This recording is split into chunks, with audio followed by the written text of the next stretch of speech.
माझ्या छोट्या मित्रमैत्रिणींनो, महिला प्रबोधन मंडळाच्या संस्कार कवच या मालिकेत आज सुषमा आजी मुलमुले तुमच्यासाठी श्रीरामकथेचा 17वा भाग घेऊन आली आहे.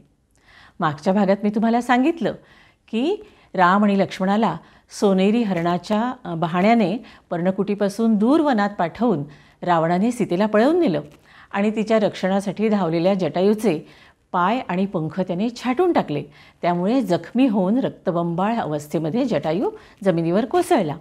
आता पुढे काय झालं ते ऐका.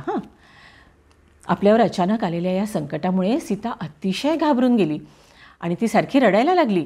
रडत रडत आपल्या रक्षणासाठी ती राम आणि लक्ष्मणाला हाका मारायला लागली. पण त्याचवेळी ती रावणाला अतिशय कठोर शब्दांमध्ये रागवत देखील होती. ती त्याला म्हणत होती की हे नीच राक्षसा, माझे पती श्रीराम किती पराक्रमी आहेत हे तुला माहीत आहे का? तू मला पळवून नेलंस हे कळल्याबरोबर ते धावत येतील आणि तुला ठार करून माझी सुटका करतील. तुझ्या 14,000 सेनेला ज्यांनी एका क्षणात नष्ट केलं त्यांना तुला नष्ट करणं असं कितीसं कठीण असणार आहे. ती बोलत असतानाच त्यांना वाटेमध्ये ऋष्यमुख पर्वत लागला.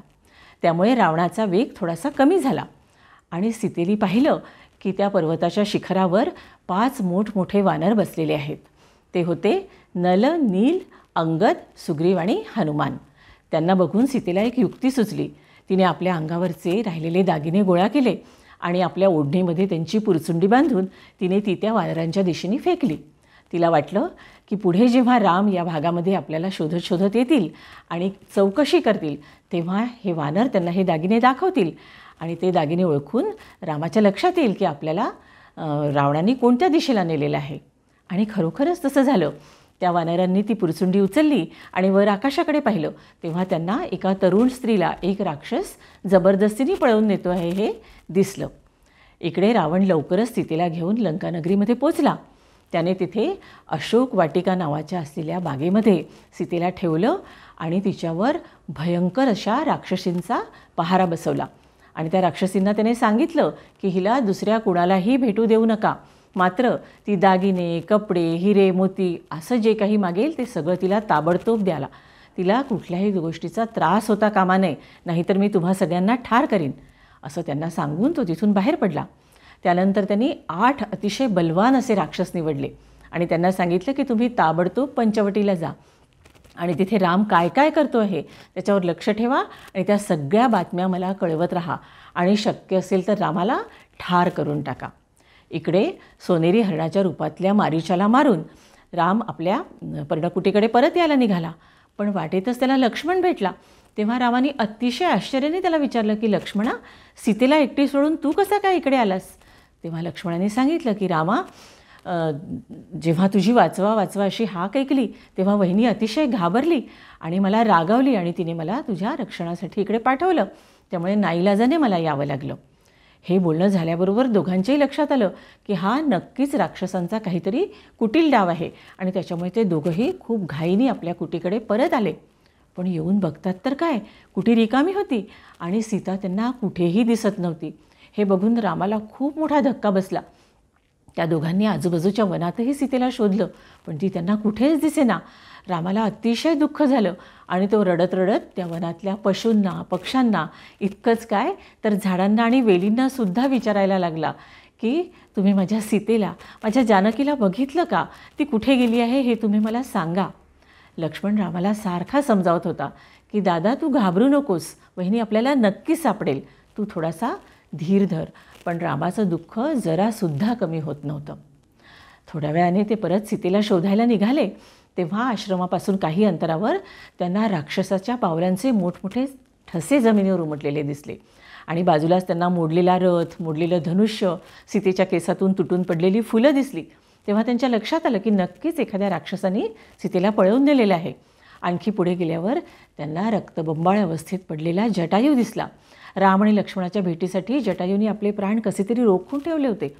त्यांनी रामाला कसंबसं सांगितलं की रामा, रावण नावाच्या राक्षसाने सीतेला दक्षिण दिशेकडे असलेल्या लंकेला पळवून नेलं आहे. एवढं सांगून जटायूने आपले प्राण सोडले. रामाच्या दुःखात आणखीन भर पडली. पण रामाने मोठ्या आदराने जटायूला अग्नी दिला आणि ते वनामध्ये दक्षिण दिशेकडे सीतेच्या शोधात निघाले. वाटेमध्ये त्यांना एक खूप प्रचंड धिप्पाड आणि विचित्र असा राक्षस दिसला. त्या राक्षसाचं डोकं कुठे होतं माहिती आहे का? त्याचं डोकं त्याच्या मानेवर नसून त्याच्या पोटात होतं आणि त्याच्या छातीवर एक मोठा डोळा होता, एकच डोळा होता. त्या राक्षसाने आपल्या प्रचंड अशा दोन्ही हातांमध्ये ताबडतोब राम आणि लक्ष्मणाला पकडलं आणि तो त्यांना आता खाणार. तेवढ्यात त्या दोघांनी चपळाई करून त्याचे दोन्ही हात छाटून टाकले आणि ते दोघं त्याच्या तावडीतून मुक्त झाले. पण इकडे त्या राक्षसाचं रूपांतर एका सुंदर अशा गंधर्वात झालं. गंधर्व म्हणजे स्वर्गामध्ये गायन करणारे देव. रामाने आश्चर्याने विचारलं की तू कोण आहेस? तेव्हा त्याने सांगितलं की मी एक गंधर्व आहे आणि मी केलेल्या एका अपराधासाठी मला हे रूप मिळण्याचा शाप मिळाला होता आणि मग मी क्षमा मागितली देवांची. तेव्हा त्यांनी मला सांगितलं की जेव्हा राम लक्ष्मण तुझे हात तोडतील तेव्हाच तुला तुझं पूर्वीचं रूप परत मिळेल. तो उशाप आज खरा झालेला आहे आणि त्यामुळे मला माझं पूर्वीचं रूप परत मिळालं आहे. तेव्हा आता मी तुम्हाला काय मदत करू ते तुम्ही मला सांगा. रामाला त्या गंधर्वांनी पुढे कशी मदत केली सीतेला शोधण्यामध्ये हे मी तुम्हाला पुढच्या भागात सांगेन. पण बालमित्रांनो, आजचा हा भाग ऐकताना एक गोष्ट तुमच्या लक्षात आली का? की आपल्यावर अचानक आलेल्या संकटामुळे सीता सुरुवातीला जरी घाबरून गेली तरी ती एक अतिशय बुद्धिमान आणि प्रसंगावधानी अशी स्त्री होती. त्यामुळे तिने तेवढ्याही संकटात, तेवढ्याही कठीण परिस्थितीत आपल्या दागिन्यांची पुरचुंडी फेकून रामाला आपण कुठल्या दिशेला गेलो आहोत हे कळण्याची युक्ती केली. समाजामध्ये आपल्यासुद्धा आजूबाजूला रावणासारखे गोड बोलणारे, चांगुलपणाचा देखावा करणारे लोक असतात आणि ते आपली फसवणूक करतात. त्यामुळे आपण नेहमी सावध असलं पाहिजे आणि चटकन कुणावरही विश्वास ठेवायचा नाही. आणि यदाकदाचित आपल्यावर संकट आलंच तर सीतामाईसारखी आपली बुद्धी वापरून आपली स्वतःची सुटका कशी करता येईल याचा विचार करायचा असतो. आपल्या सीतामाईकडून आज आपण हे शिकलो, हो की नाही? चला तर मग आज माझ्याबरोबर म्हणा पुन्हा एकदा, जय जय जय जय जय श्रीराम.